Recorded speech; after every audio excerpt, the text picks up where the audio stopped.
The beauty of he who had no sin became sin so that we might become the righteousness of God.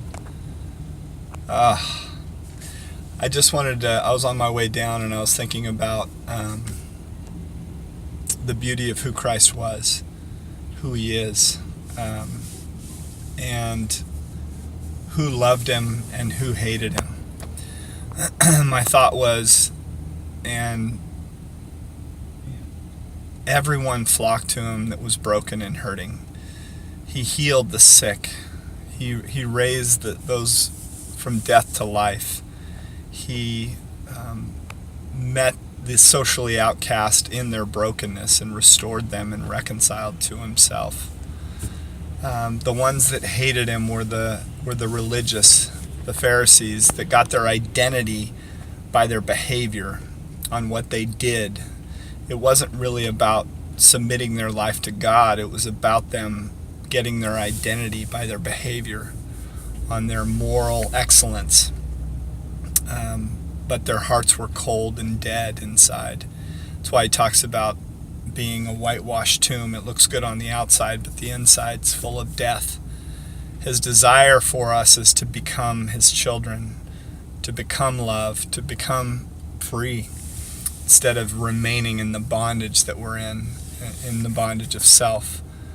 We're meant to be his. We're meant to be reconciled to the love of God, instead of us remaining apart from him in our own lives, separate. He desires for his children to come home and just be in right relationship with him.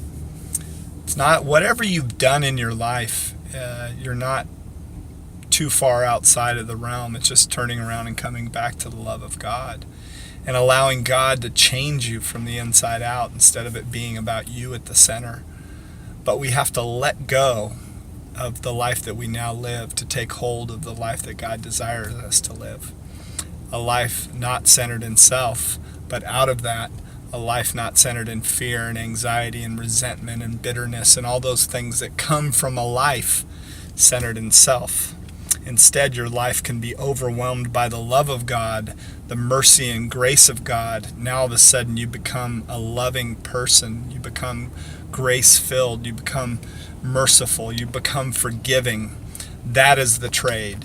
We either can live our lives centered in self or live our lives centered in the Creator of all things, the beauty of who he is, the beauty of him who had no sin became sin on our behalf, the beauty of Easter, the beauty of Good Friday.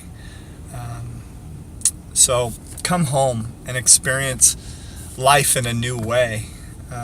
It's beautiful. Go to church on Sunday. Go find a place that's filled with the love of God, that's filled with not telling you what you need to do for God, but telling you what your identity is as a child of God, and then living that out from here on out. If your life is centered in self, we become broken. It doesn't satisfy the soul no matter how much we have, no matter what we've done. In the end, that soul is always longing for more. It's not enough. Come home to the love of God and experience life as it was created to be. Because you weren't created to be apart from God. You were created to be his.